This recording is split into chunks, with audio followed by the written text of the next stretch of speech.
Guy de Maupassant, Toine.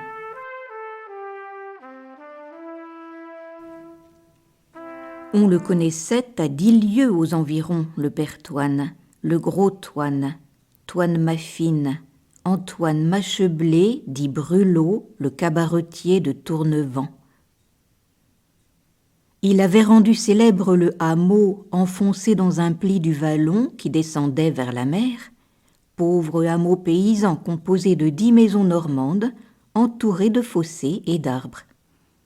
Elles étaient là, ces maisons, blotties dans ce ravin couvert d'herbes et d'ajoncs, derrière la courbe qui avait fait nommer ce lieu Tournevent. Elles semblaient avoir cherché un abri dans ce trou, comme les oiseaux qui se cachent dans les sillons les jours d'ouragan. Un abri contre le grand vent de mer, le vent du large, le vent dur et salé qui ronge et brûle comme le feu, dessèche et détruit comme les gelées d'hiver. Mais le hameau tout entier semblait être la propriété d'Antoine Macheblé, dit Brulot, qu'on appelait d'ailleurs aussi souvent Toine et Toine Maffine, par suite d'une locution dont il se servait sans cesse. « Maffine est la première de France ». Sa fine, c'était son cognac, bien entendu. Depuis 20 ans, il abreuvait le pays de sa fine et de ses brelots, car chaque fois qu'on lui demandait « Qu'est-ce que j'ai lombé, Pétoine ?» il répondait invariablement « Un brûlot, mon gendre, ça chauffe la tripe et ça nettoie la tête. Y a rien de meilleur pour le corps. » Il avait aussi cette coutume d'appeler tout le monde « mon gendre », bien qu'il n'eût jamais eu de fille mariée ou à marier. Ah oui, on le connaissait, Toine le Brelot, le plus gros homme du canton, et même de l'arrondissement. Sa petite maison semblait dérisoirement trop étroite et trop basse pour le contenir. Et quand on le voyait debout sur sa porte, où il passait des journées entières, on se demandait comment il pourrait entrer dans sa demeure. Il y rentrait chaque fois que se présentait un consommateur, car Toine Maffine était invité de droit à prélever son petit verre sur tout ce qu'on buvait chez lui. Son café avait pour enseigne « Au rendez-vous des amis », et il était bien, le Pétoine, l'ami de toute la contrée. On venait de Fécamp et de Montivilliers pour le voir et pour rigoler en l'écoutant, car il aurait fait rire une pierre de tombe, ce gros homme. Il avait une manière de blaguer les gens sans les fâcher, de cligner l'œil pour exprimer ce qu'il ne disait pas, de se taper sur la cuisse dans ces accès de gaieté qui vous tiraient le rire du ventre, malgré vous, à tous les coups. Et puis, c'était une curiosité rien que de le regarder boire. Il buvait tant qu'on lui en offrait, et de tout, avec une joie dans son œil malin, une joie qui venait de son double plaisir, plaisir de se régaler d'abord et d'amasser de gros sous, ensuite pour sa régalade. Les farceurs du pays lui demandaient « Pourquoi tu ne bais pas la mer, Pétoine ? Pourquoi tu ne bois pas la mer, Pétoine ?» Il répondait « Il y a 2 choses qui m'opposent. Primo, qu'elle est salée, et deuxio, qu'il faudrait la mettre en bouteille, vu que mon abdomen n'est point pliable pour baie cette tasse-là. » Et puis, il fallait l'entendre se quereller avec sa femme. C'était une telle comédie qu'on aurait payé sa place de bon cœur. Depuis 30 ans qu'ils étaient mariés, ils se chamaillaient tous les jours. Seulement Toine rigolait, tandis que sa bourgeoise se fâchait. C'était une grande paysanne, marchant à longs pas des chassiers et portant une tête de chat-huant en colère. Elle passait son temps à élever des poules dans une petite cour derrière le cabaret, et elle était renommée pour la façon dont elle savait engraisser les volailles.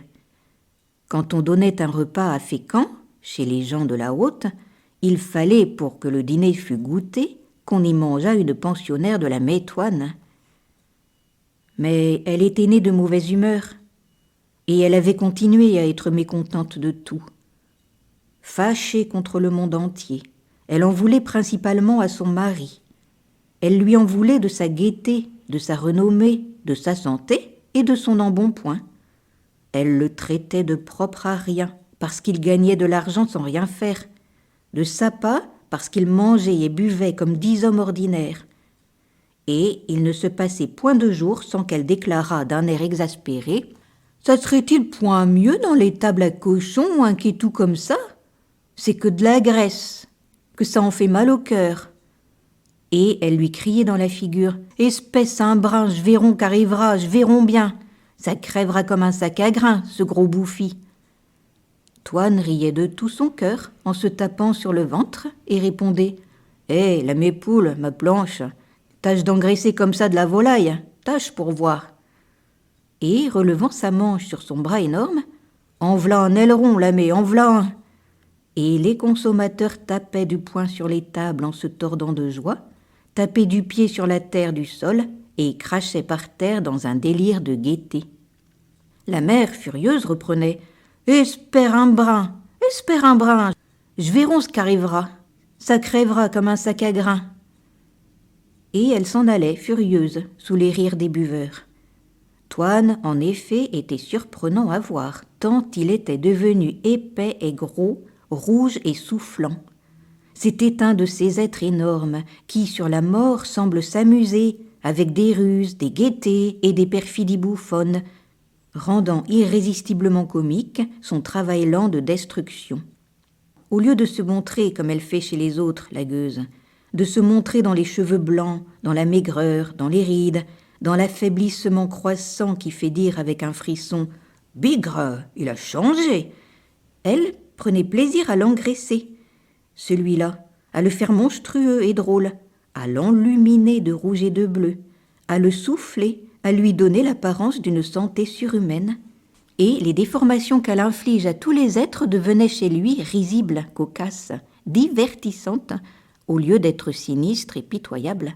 « Espère un brin, » répétait la mère Toine, « je verrai bien ce qu'arrivera. » Il arriva que Toine eut une attaque et tomba paralysé. On coucha ce colosse dans la petite chambre derrière la cloison du café, afin qu'il pût entendre ce qu'on disait à côté et causer avec les amis, car sa tête était demeurée libre, tandis que son corps, un corps énorme, impossible à remuer, à soulever, restait frappé d'immobilité.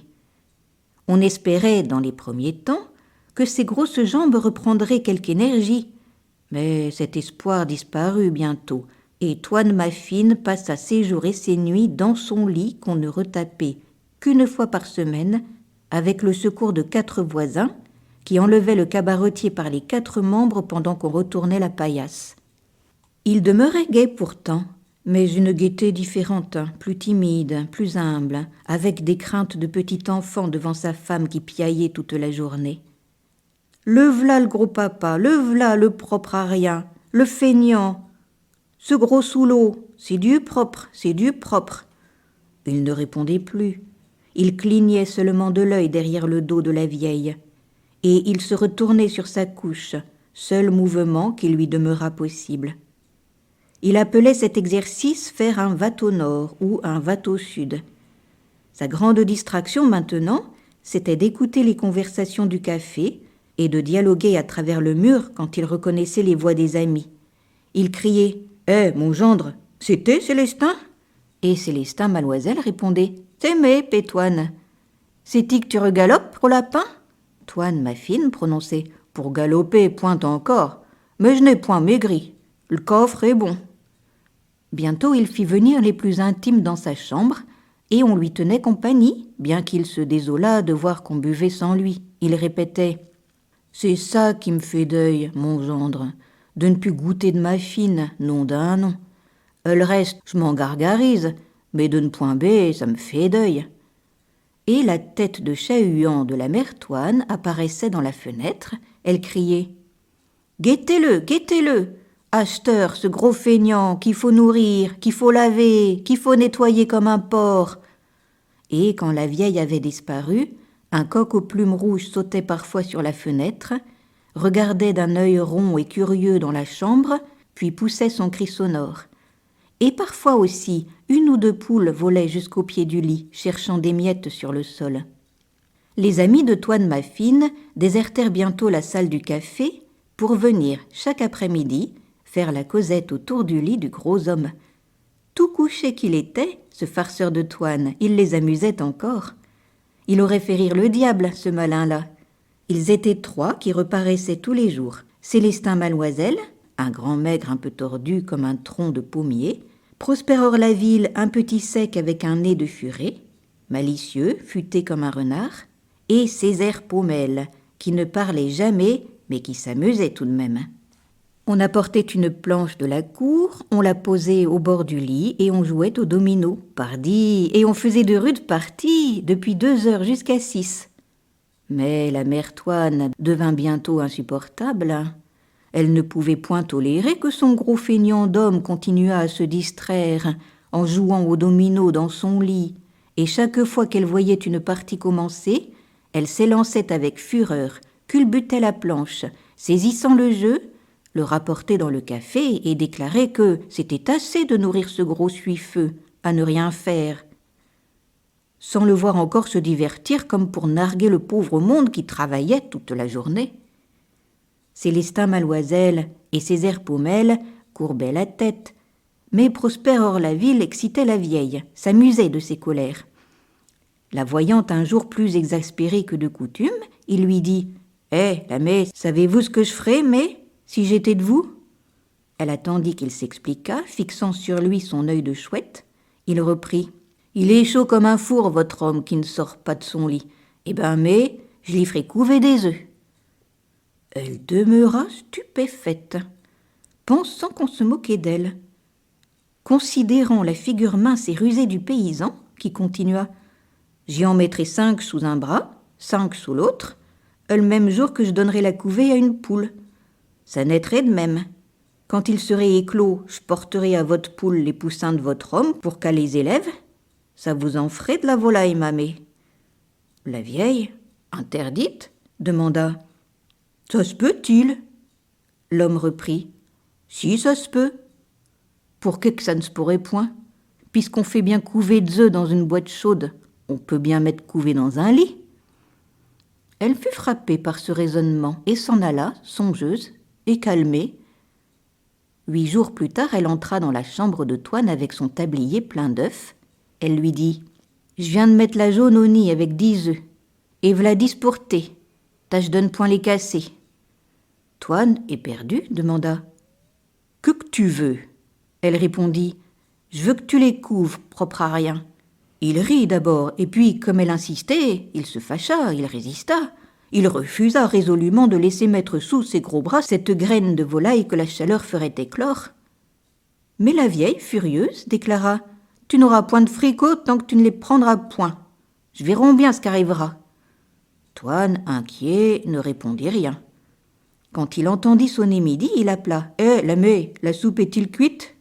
La vieille cria de sa cuisine « Y a point de soupe pour thé, gros feignant !»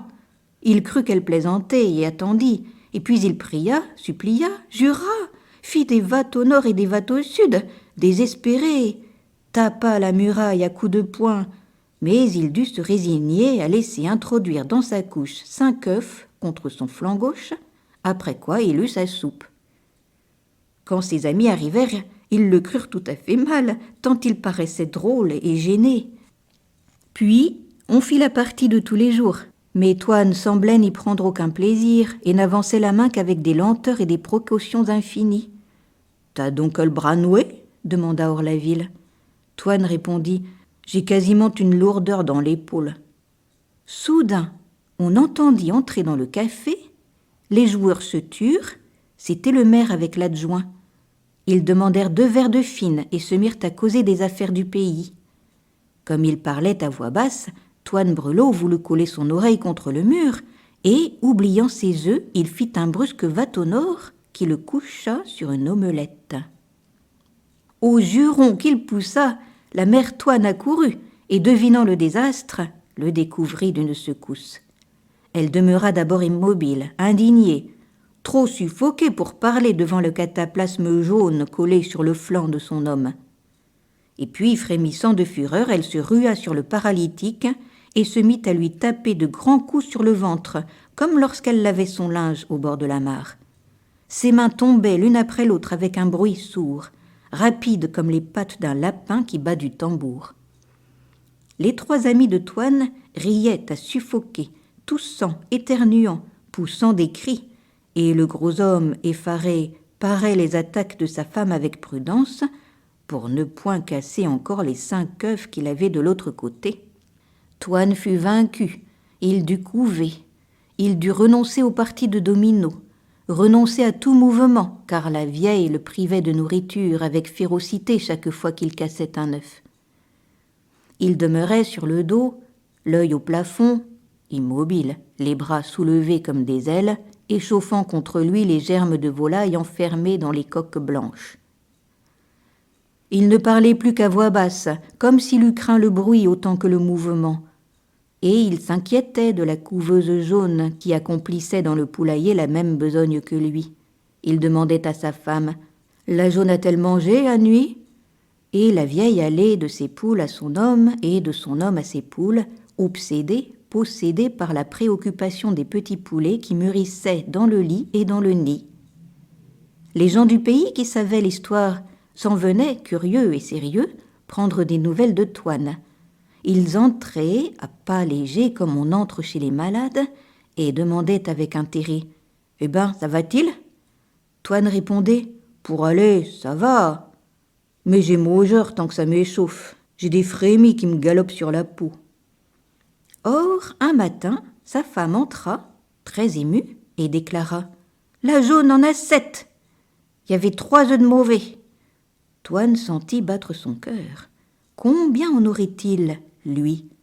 Il demanda « Ce sera tantôt ?» avec une angoisse de femme qui va devenir mère. La vieille répondit d'un air furieux, torturé par la crainte d'un insuccès. « Faut croire !» Ils attendirent. Les amis, prévenus que les temps étaient proches, arrivèrent bientôt, inquiets eux-mêmes. On en jasait dans les maisons. On allait s'informer aux portes voisines. Vers 3 heures, Toine s'assoupit. Il dormait maintenant la moitié des jours. Il fut réveillé soudain par un chatouillement inusité sous le bras droit. Il y porta aussitôt la main gauche et saisit une bête couverte de duvet jaune qui remuait dans ses doigts. Son émotion fut telle qu'il se mit à pousser des cris et il lâcha le poussin qui accourut sur sa poitrine. Le café était plein de monde. Les buveurs se précipitèrent, envahirent la chambre, firent cercle comme autour d'un saltimbanque, et la vieille étant arrivée cueillir avec précaution la bestiole blottie sous la barbe de son mari. Personne ne parlait plus. C'était par un jour chaud d'avril. On entendait par la fenêtre ouverte glousser la poule jaune appelant ses nouveau-nés. Toine, qui suait d'émotion, d'angoisse, d'inquiétude, murmura « J'en ai encore un sous le bras gauche, à cette heure. » Sa femme plongea dans le lit sa grande main maigre et ramena un second poussin, avec des mouvements soigneux de sage-femme. Les voisins voulurent le voir. On se le repassa en le considérant attentivement comme s'il eût été un phénomène. Pendant 20 minutes, il n'en naquit pas, et puis 4 sortirent en même temps de leur coquille. Ce fut une grande rumeur parmi les assistants. Et Toine sourit, content de son succès, commençant à s'enorgueillir de cette paternité singulière. On n'en avait pas souvent vu comme lui tout de même. C'était un drôle d'homme, vraiment. Il déclara « Ça fait 6, nom de Dieu, qu'est baptême !» Et un grand rire s'éleva dans le public. D'autres personnes emplissaient le café, d'autres encore attendaient devant la porte. On se demandait « Combien qu'il y en a ?»« Il y en a 6. » La mère Toine portait à la poule cette famille nouvelle, et la poule gloussait éperdument, hérissait ses plumes, ouvrait ses ailes toutes grandes pour abriter la troupe grossissante de ses petits. « V'là encore un !» cria Toine. Il s'était trompé, il y en avait 3. Ce fut un triomphe. Le dernier creva son enveloppe à 7 heures du soir. Tous les œufs étaient bons, et Toine, affolé de joie, délivré, glorieux, baisa sur le dos le frêle animal, faillit l'étouffer avec ses lèvres.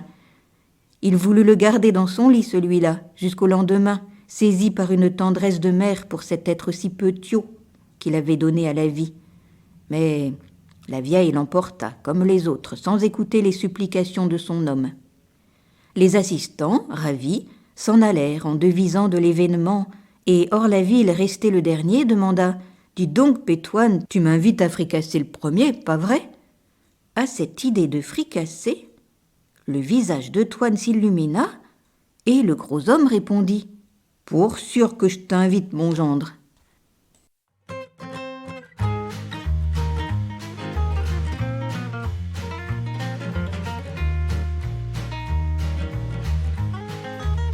Si cela vous a plu, vous pouvez retrouver d'autres histoires et poésies sur ma chaîne Entendre lire.